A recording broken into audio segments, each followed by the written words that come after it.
and boss us around and then decide what they're going to give us. And the same thing applies no matter what you put in the blank. How will we possibly do blank without government? One of the silly ones is caring for the poor. How will we care for the poor? Think of what that means. Like people, when more than half the country votes for a party to take care of the poor, it's more than half of the country saying, we're really concerned and we want to make sure that the less fortunate are taken care of, but we don't believe that normal people acting in freedom will take care of them. Well, if the people didn't care about the poor, they wouldn't win the election. By definition, if you vote for a welfare state, you're an idiot. Because either people are heartless bastards and you're going to lose, or people are compassionate and giving, and you don't need to win. Just give them your stinking money. But people play the game, and that's the Democratic Party lives off of the idiotic notion that you're all so heartless that you should vote for us to steal your money to give to the poor. And half the country falls for it. Yeah, we're all so heartless that we voted you into office for the specific purpose of taking our money to help the less fortunate. That's just freaking brilliant. How about if half the country just gave their stinking money to the less fortunate? And then the less fortunate would all be rich because it would be 1 trillion times more efficient than the government version of welfare ever is. Also, it would be actual charity instead of mass theft and corruption and fraud and all that fun stuff. But what takes the cake, the ultimately insane thing, whatever you put in that gap, how can we have blank without a parasitic ruling class and a bunch of hired thieves? It's just a stupid question, but it's extra super stupid when what's in the blank is, how will we be protected? Who will protect us from thieves and robbers if we don't have government? It's the most idiotic question. It's also the most frequent question from statists. So here's what the question literally means. If we don't give a certain gang of people permission to violently control us and take our money under threat of putting us in a cage, who will protect us from people who might commit aggression against us and take our money? Wanting government for that is exactly as brilliant as saying, we have to have a carjacker in our town, otherwise somebody might steal our cars. Government is an appointed thief. If you don't think taxation is theft, first of all, you're a really well-trained slave. Second of all, try not paying. See what happens. See if they say, oh, it's quite all right. Or if they say, no, you're going to pay, or we're going to take your stuff, or eventually we'll put you in a cage. And when people say, that's not theft, because we get something back. Learn to think. And I use this example all the time, and all I ever get is stupid looks from statists in response. If I robbed you at gunpoint of $100, and the next day I gave you a sandwich, and you said, what? I said, hey, now everything's fine. Because you benefited. I gave you a service. I gave you lunch, so that retroactively makes it okay that I robbed you at gunpoint. Would you buy that argument? No, you'd say, that doesn't make it okay. Okay, you gave me a sandwich. And yet every statist makes the exact same argument when it comes to government. Well, we get some stuff for it after they demand our money under threat of violence and putting us in a cage. Then we get services or goods. We don't get what we asked for, and we get lots of things we didn't ask for. But we kind of get something, and that retroactively makes it okay for them to say, give us this much of every paycheck you make, or we're sending men with guns to take your property.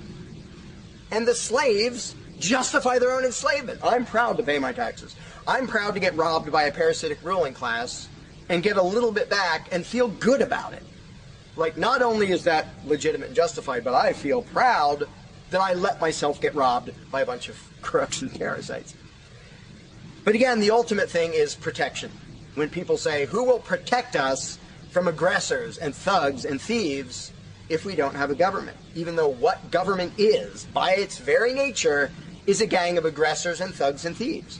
They issue commands. Every law they pass is a command backed by a threat of violence. You have to do this. You're not allowed to do that.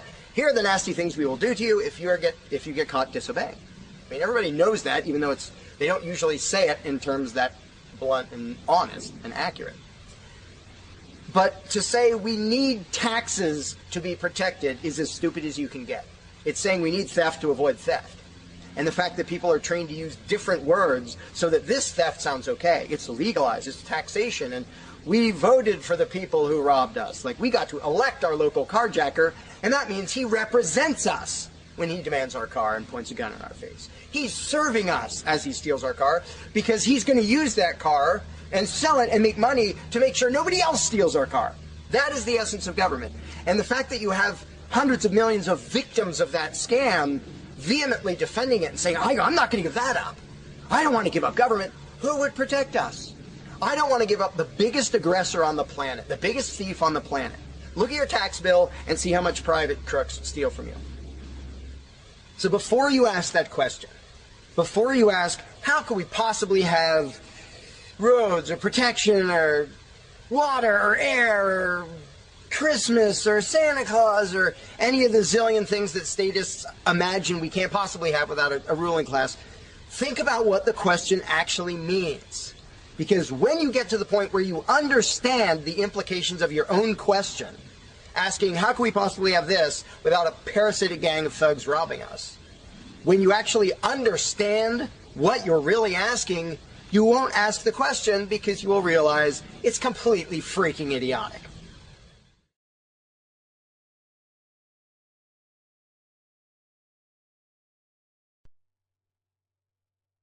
Hey, Larkin Rose here. One of the first things that people are concerned about when they start thinking about a society without a ruling class is, well, what happens to the nasty people?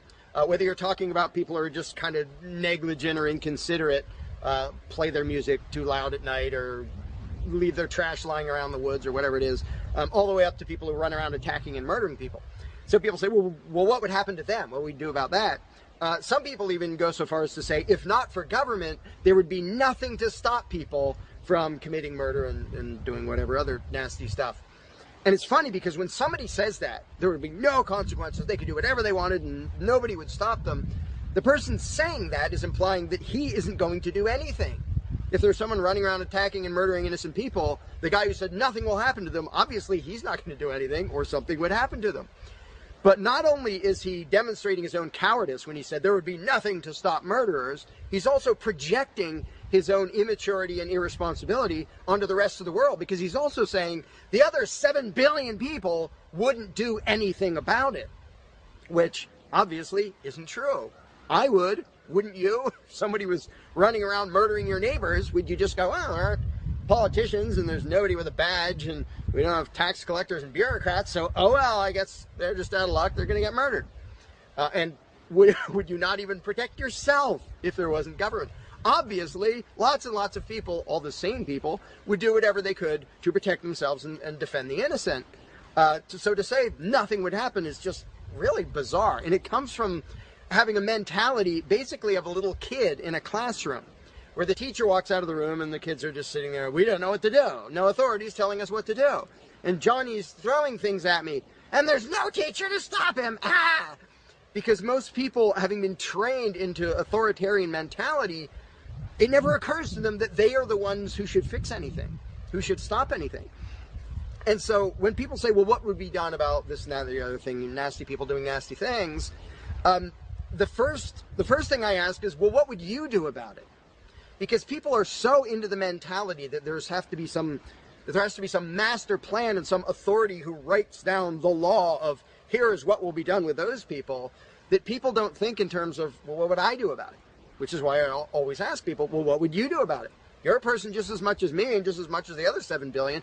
What would you feel justified in doing if somebody was polluting or playing their music too loud at night or running around murdering people or whatever in between you can think of? Any nasty thing, what would you feel justified in doing about it? Because there's a very basic rule of being a moral human being, which is if it would be wrong for you to do something, don't ask anybody else to do it.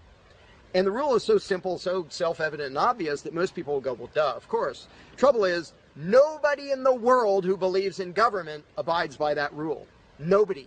I don't care if you're a constitutionalist, Democrat, Republican, fascist, communist, anything, any kind of statist. There is nobody who believes in government who abides by the most basic rule of morality, which is if it's wrong for you to do something, don't ask somebody else to do it. Because every single candidate, every party, every government always does things that the voters know they themselves have no right to do. And to say something like, well, I'm voting for the guy who's going to tax you less. Well, do you have the right to rob me a little bit less than the other guy? No, you don't. So telling me that, well, somebody was going to rob you more, but I voted for the guy to rob you a little bit less, you are still violating the basic rule of being a human being. If it's wrong for you, don't ask somebody else to do it. Well, that's kind of the second basic rule, the first one being the non-aggression principle. And they actually go together quite well.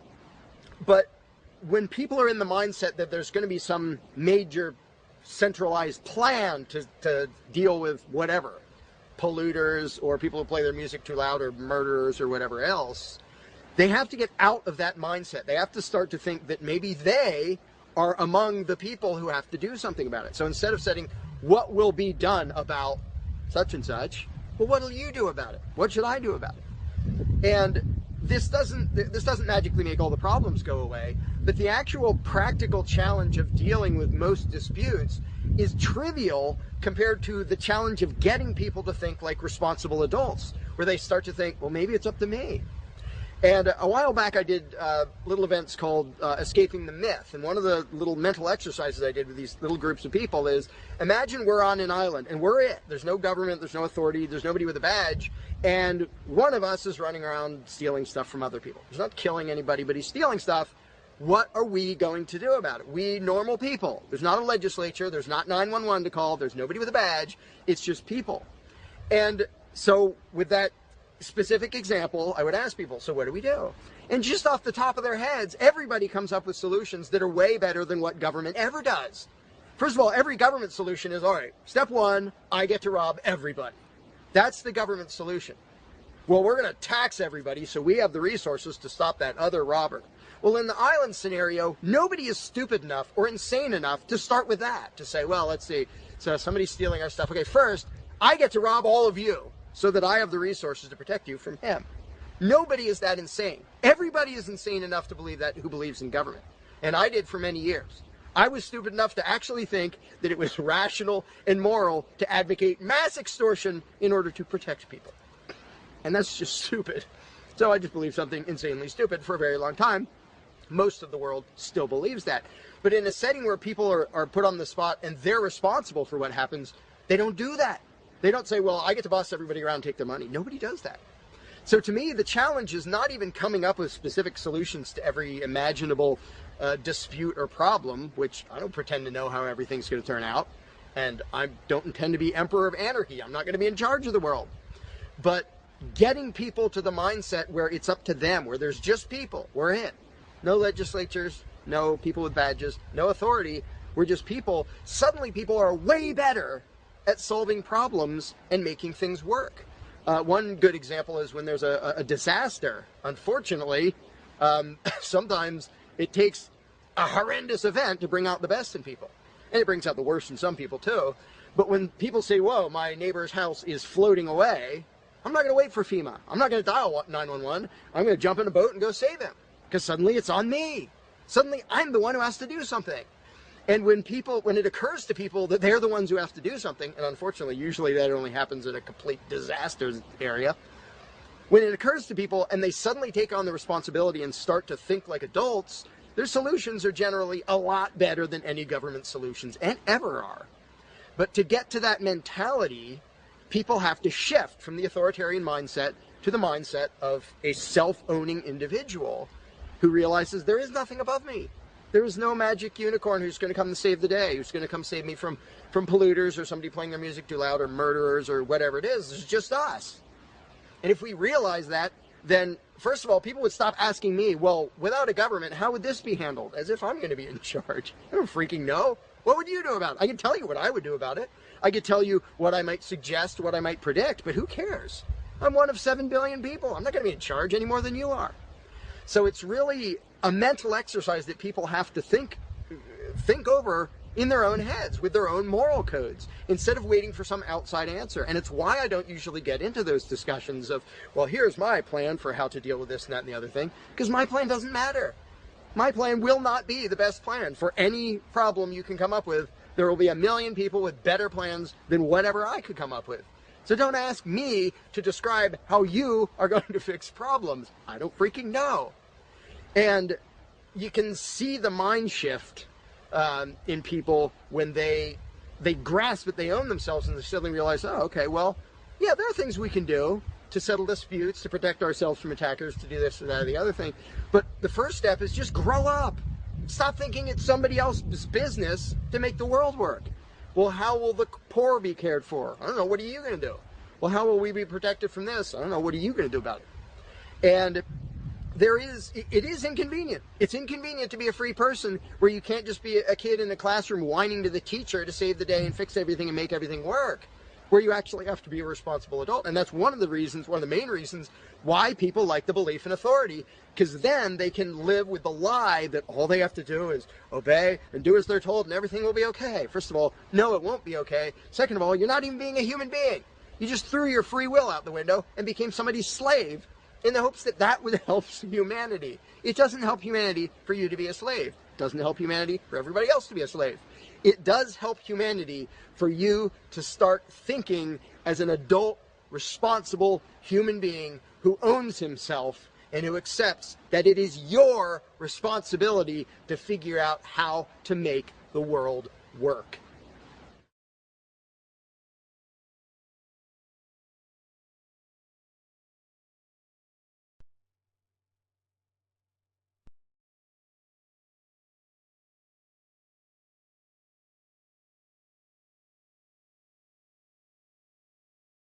You cannot begin to imagine in how many ways the world is the opposite of what you have been taught to believe. You see the guy who sells drugs to willing customers so he can feed his family as the scum of the earth, while you see the hypocrite who gives away stolen money in the name of government as a saint. You see the guy who tries to avoid being robbed by the federal thugs as a crook and a tax cheat, but see as virtuous the politician who gives away the same stolen loot to people to whom it does not belong. You see the cop as a good guy when he drags a man away from his friends and family and throws him in prison for 10 years for smoking a leaf. And you see anyone who defends himself from such barbaric fascism as the lowest form of life, a cop killer. In reality, most drug dealers are more virtuous than any government social worker, and prostitutes have far less to be ashamed of than political whores, because they trade only with what is rightfully theirs, and only with those who want to trade with them. The upstanding, church-going, law-abiding, tax-paying citizen who votes Democrat or Republican is far more despicable and a bigger threat to humanity than the most promiscuous, lazy, drug-snorting hippie. Why? Because the hippie is willing to let others be free, and the voter is not. The damage done to society by bad habits and loose morality is nothing compared to the damage done to society by the self-righteous violence committed in the name of the state. You imagine yourselves to be charitable and tolerant when you are nothing of the sort. Even the Nazis had table manners and proper etiquette when they weren't killing people. You think you're good people because you say please and thank you? You think sitting in that big building on Sunday makes you noble and righteous? The difference between you and a common thief is that the thief has the honesty to commit the crime himself, while you whine for government to do your stealing for you.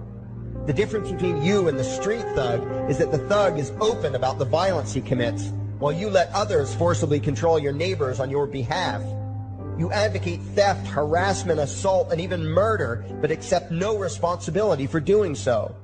You old folks want the government to steal from your kids so you can get your monthly check.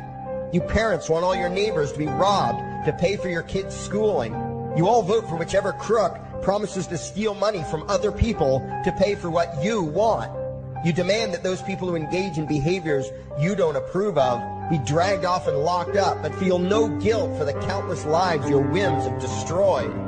You even call the government thugs your representatives, and yet you never take responsibility for the evil they commit.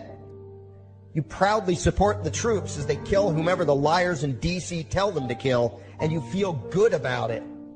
You call yourselves Christians or Jews or claim to follow some other religion, but the truth is what you call your religion is empty window dressing. What you truly worship, the God you really bow to, what you really believe in is the state. Thou shalt not steal, thou shalt not murder, unless you can do it by way of government. Then it's just fine, isn't it? If you call it taxation and war, it stops being a sin, right? After all, it was only your God that said you shouldn't steal and murder, but the state said it was okay. It's pretty obvious which one outranks the other in your minds. Despite all the churches, synagogues, and mosques we see around us, this nation has one God and only one God, and that God is called government. Jesus taught nonviolence and told you to love your neighbor, but the state encourages you to vote for people who will use the violence of government to butt into every aspect of everyone else's life. Which do you believe? To those about to stone a woman who had committed adultery, Jesus said, "Let him who is without sin cast the first stone." But the state says it's perfectly fine to lock someone up if they do something you find distasteful, such as prostitution. Which do you believe? The Christian God says, "Thou shalt not covet," but coveting is the lifeblood of the beast that is the state. You are taught to resent, despise, and hate anyone who has anything you don't have. You clamor for the state to tear other people down, steal their property, and give it to you. And you call that fairness. The Bible calls it coveting and stealing. You are not Christians. You are not Jews. You are not Muslims. And you certainly aren't atheists. You all have the same God, and its name is government. You're all members of the most evil, insane, destructive cult in history. If there ever was a devil, the state is it, and you worship it with all your heart and soul. You pray to it to solve every problem, to satisfy all your needs, to smite your enemies, and to shower its blessings upon you. You worship what Nietzsche called the coldest of all cold monsters, and you hate those of us who don't. To you, the greatest sin is disobeying your God, breaking the law, you call it, as if anyone could possibly have any moral obligation to obey the arbitrary commands and demands of the corrupt, lying, delusional megalomaniacs who infest this despicable town. Even your ministers, priests, and rabbis, more often than not, are traitors to their own religions, teaching that the commands of human authority should supersede adherence to the laws of the gods they say they believe in. Several years ago, I heard one pompous evangelical jackass in particular pontificating on the radio that anyone who disobeys the civil authority, be it a king or any other government, is engaging in rebellion against God. Those were the exact words he used. What if the government is doing something wrong? Well, this salesman for Satan opined, that is the business of those in government, and you are still obligated to obey. Everywhere you turn, be it the state or the church, the media or the schools, you are taught one thing above all else: the virtue of subjugating yourselves to mortals who claim to have the right to rule you. It is sickening the reverence with which you speak of the liars and thieves whose feet are so firmly planted on your necks. You call the congressmen and the judges honorable, and you swoon at the magnificence of the grandiose halls they inhabit, the temples they built to celebrate the domination of mankind. You feel pride at being able to say you once shook a senator's hand or saw the president in person. Ah, yes, the grand deity himself, His Royal Highness, the President of the United States of America. You speak the title as if you're referring to God Almighty. The vocabulary has changed a bit, but your mindset is no different from that of the groveling peasants of old who bowed low, faces in the dirt, with a feeling of unworthiness and humility when in the presence of whatever narcissist had declared himself to be their rightful lord and master. The truth of the matter, back then and today, is that these parasites who call themselves leaders are not superior beings. They are not great men and women. They are not honorable. They're not even average. The people who earn an honest living, from sophisticated millionaire entrepreneurs to illiterate day laborers doing the most menial tasks you can imagine, those people deserve your respect. Those people you should treat with courtesy and civility. But the frauds who claim the right to rule you and demand your subservience and obedience, they deserve only your scorn and contempt.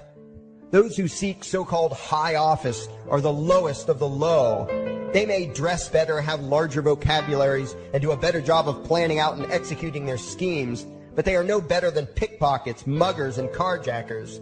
In fact, they are worse, because they don't want to rob you of just your possessions. They want to rob you of your very humanity, deprive you of your free will, by slowly leeching away your ability to think, to judge, to act, reducing you to slaves in both body and mind. And still you persist in calling them leaders. Leaders? Where is it that you think you're going exactly that would require you to have a leader? If you just live your own life and mind your own damn business, exercising your own talents, pursuing your own dreams, striving to be what you believe you should be, what possible use would you have for a leader? Do you ever actually think about the words that you hear, the words that you repeat? You parrot oxymoronic terms such as the leader of the free world.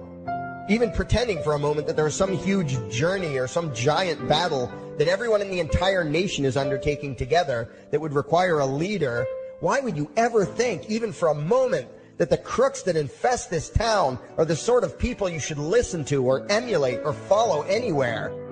Somewhere inside your mostly dormant brains, you know full well that politicians are all corrupt liars and thieves, opportunistic con men, exploiters, and fearmongers. You know all this, and yet you still speak as if you are the ones who are the stupid, vicious animals, while the politicians are the great, wise role models, teachers, and leaders without whom civilization could not exist. You think these crooks are the ones who make civilization possible? What belief could be more absurd? Yet when they do their pseudo-religious rituals deciding how to control you this week, you still call it law and continue to treat their arbitrary demands as if they were moral decrees from the gods that no decent person would ever consider disobeying. You have become so thoroughly indoctrinated into the cult of state worship that you are truly shocked when the occasional sane person states the bleeding obvious. The mere fact that the political crooks wrote something down and declared their threats to be law does not mean that any human being anywhere has the slightest moral obligation to obey.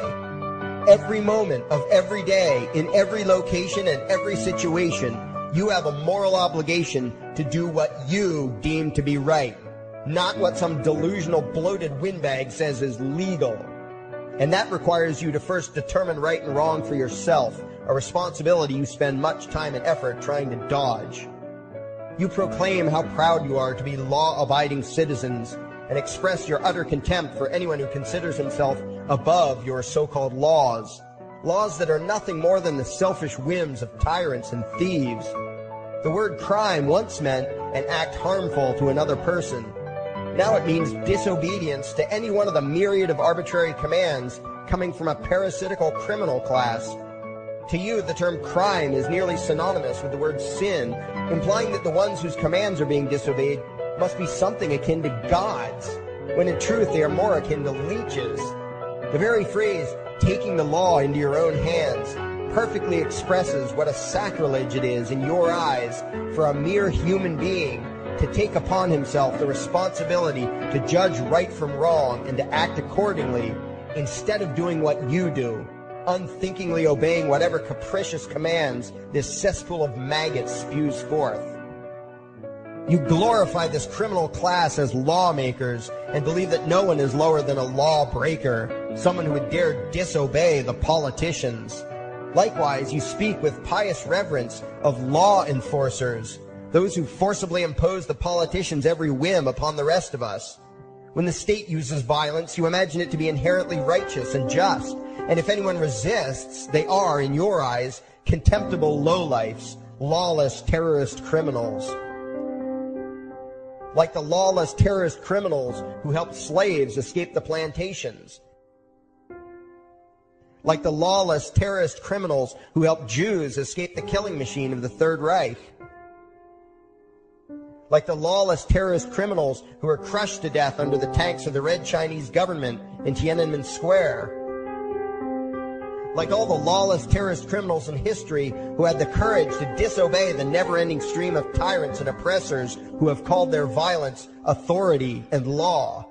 And that includes the lawless terrorist criminals who founded this country. Everything you think you know is upside down, backwards, and inside out. But what has to take the cake, the height of your insanity, is the fact that you view as violent terrorists the only people on the planet who oppose the initiation of violence against their fellow men. Anarchists, voluntarists, and libertarians. We use violence only to defend ourselves against someone who initiates violence against us. We use it for nothing else. Meanwhile, your belief system is completely schizophrenic and self-contradictory. On the one hand, you teach the young slaves that violence is never the answer. Yet out of the other side of your mouths, you advocate that everyone and everything, everywhere and at all times be controlled, monitored, taxed, and regulated through the force of government. In short, you are teaching your children that the masters may use violence whenever they please, but the slave should never resist. You indoctrinate your children into a life of unthinking, helpless subservience. You are putting the chains around their little necks and fastening the locks tight. And worst of all, you feel good about it. Out of one side of your mouths, you condemn the evils of fascism and socialism and lament the injustices of the regimes of Hitler, Stalin, and Mao. While out of the other side of your mouths, you preach exactly what they did. The worship of the collective, the subjugation of every individual to that evil insanity that wears the deceptive label, the common good. You babble on and on about diversity and open-mindedness, and then beg your masters to regulate and control every aspect of everyone's lives, creating a giant herd of unthinking conformist drones. You wear different clothes and have different hairstyles, and you think that makes you different. Yet all your minds are enslaved to the same club of masters and controllers. You think what they tell you to think, and do what they tell you to do, while imagining yourselves to be progressive, thinking, and enlightened. From your position of relative comfort and safety, you now condemn the evils of other lands and other times, while turning a blind eye to the injustices happening right in front of you. You tell yourself that, had you lived in those other places, in those other times, you would have been among those who stood up against oppression and defended the downtrodden. But that is a lie. You would have been right there with the rest of the flock of well-trained sheep, loudly demanding that the slaves be beaten, that the witches be burned, that the nonconformists and rebels be destroyed. How do I know this? Because that is exactly what you are doing today. Today's injustices and oppressions are fashionable and popular, and those who resist them, you tell yourselves, are just malcontents and freaks, people whose rights don't matter, people who deserve to be crushed under the boot of authority. Isn't that right? You bunch of spineless, unthinking hypocrites. Look in the mirror. Take a good look at what you imagine to be righteous and kind. You are the devil's plaything. The crowds of thousands wildly applauding the speeches of Adolf Hitler, that was you. The mob demanding that Jesus Christ be nailed to the cross, that was you. The white invaders who celebrated the wholesale slaughter of those godless redskins, that was you. The throngs filling the Colosseum, applauding as the Christians were fed to the lions, that was you. Throughout history, the perpetual suffering and injustice occurring on an incomprehensible scale, it was all because of people just like you. The well-trained, thoroughly indoctrinated conformists, the people who do as they're told, who proudly bow to their masters, who follow the crowd, believing what everyone else believes and thinking whatever authority tells them to think. That is you. And your ignorance is not because the truth is not available to you. There have been radicals preaching it for thousands of years. No, you are ignorant because you shun the truth with all your heart and soul. You close your eyes and run away when a hint of reality lands in front of you. You condemn as extremists and fringe kooks those who try to show you the chains you wear because you don't want to be free. You don't even want to be human. Responsibility and reality scare the hell out of you, so you cling tightly to your own enslavement and lash out at any who seek to free you from it. When someone opens the door to your cage, you cower back in the corner and yell, "Close it, close it." Well, some of us are finished with trying to save you. We've wasted enough effort trying to convince you that you should be free. All you ever do is spout back what your masters have taught you, that being free only leads to chaos and destruction, while being obedient and subservient leads to peace and prosperity. There are none so blind as those who will not see. And you nation of sheep, would rather die than see the truth.